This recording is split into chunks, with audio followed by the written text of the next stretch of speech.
In this video, we'll talk through how to use some common financial functions that are built into Excel. Now that you know something about how to use functions and arguments for functions, we'll use some more advanced functions. You can see that Excel is open now to a worksheet here where I've listed some terms: loan amount, interest rate, number of payments, and payment amount. You'll also see I have a list of common financial functions that we're going to use over here. We'll talk about each of those as part of this video. So the idea behind financial functions is that I'm dealing not just with money here, but I'm dealing with the time value of money, which basically means that a dollar today is worth more to me than a dollar tomorrow, because if I had that dollar today, I could take that dollar and I could invest it somewhere and earn interest on it and have more money tomorrow. Now, it's the principle of time value of money that underlies all of the financial functions that we'll use in Excel. And frankly, it's what makes it difficult as a consumer to figure out what my monthly payment will be, for example, on a car loan, if I just try to go in and figure it out on my own. So let's use Excel to work through some of these functions. Now, it turns out that when I take out a consumer loan, like a car loan, there are four things that tend to work together to help determine each other, really. So the loan amount, the interest rate, and the number of payments work together to tell me what the payment amount will be. Or in other words, the size of the loan, the amount of interest that I'm going to pay, and the number of months it's going to take to pay back that loan determines how much I have to pay each month. Essentially, any combination of three of the four can be used to calculate the four. And that's most of the functions that we're going to use over here will help us calculate one of these that's missing. So let's just assume for a second that I'm taking out a $25,000 car loan. And let's say my interest rate is going to be 5.9%. Now, the interest rate will be quoted to me based on my credit worthiness, so that's often something that's given to me. The number of payments, that's something I get to decide. That's how long I want to take to pay back the loan. Let's say I'm going to take 6 years to pay back the loan, or 72 months. Now, it's important to realize here that I'm dealing with months, and so number of payments will be the number of monthly payments I'm making, not the number of years that I'm going to take to pay back the loan. Now, this can get a little bit tricky because the interest rate that I've specified is an annual rate, not a monthly rate. So let's go ahead and adjust that. Let's make this a monthly rate by dividing by 12. So my 5.99% interest is really almost a 0.5% interest each month. Okay, so the payment amount then is calculated using the PMT, or the payment function. So when I type in payment as my function name, notice that I have 5 arguments. So let's talk about that. Rate is the interest rate for the loan, and that's going to be my monthly interest rate. NPER is the number of periods, or the number of payments for the loan. PV stands for present value. That's the present day loan amount. FV stands for future value, and that's a little bit beyond the scope of the class here, but it's another argument that I can throw at the payment function if I plan to have, say, a residual value other than 0 at the end of the loan. And type is the same thing. It's beyond the scope of the class, but it's another piece of information that I can give the function. So I'll just deal with the first 3 arguments. The interest rate is the monthly interest rate, or it's 5.9% divided by 12. The number of periods is the number of payments, so that's 72.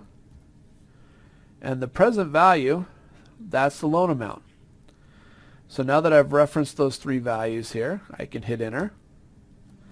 And notice that I calculate the payment amount to be $413.14. So one thing you probably noticed right away was the payment amount is a negative here, and the loan amount is positive. Now, why did the payment amount end up negative? That's an interesting question. Again, probably beyond the scope of the class, but let me give you a little intuition.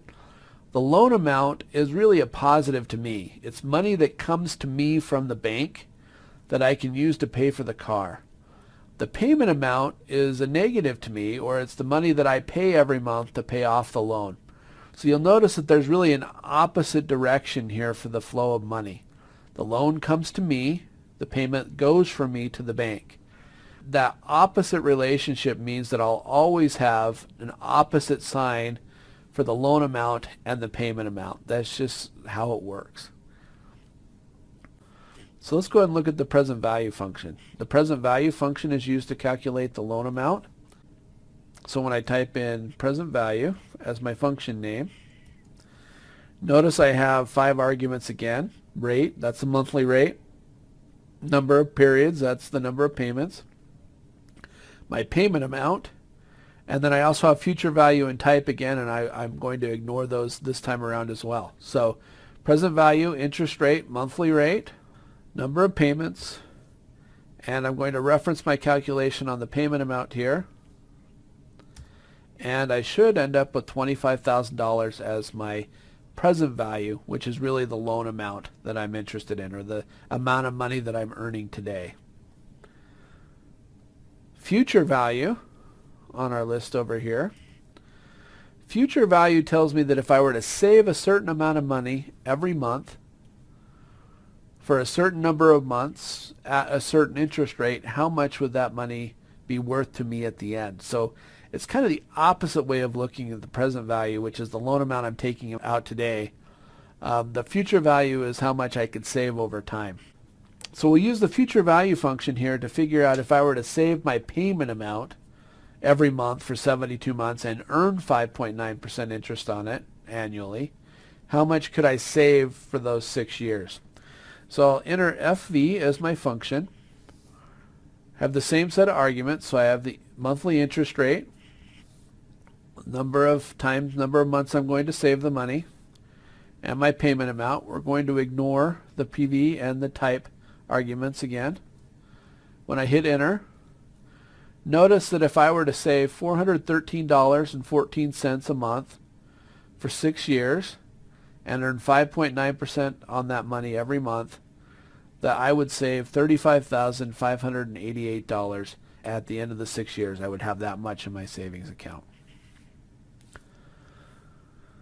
The rate function is used to calculate the interest rate, and like I mentioned at the beginning, if I know 3 of these 4, I can calculate the 4th. So if I know the loan amount, the number of payments, and the payment amount, I can calculate how much interest I'm paying on my loan.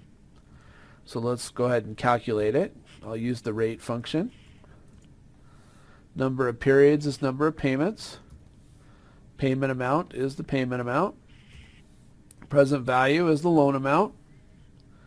Ignoring the other arguments that are all optional here, and hit enter.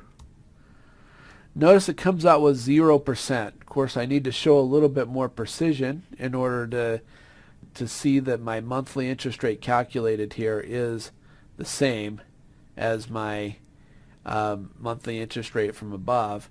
And if I want to go ahead and make this an annual rate,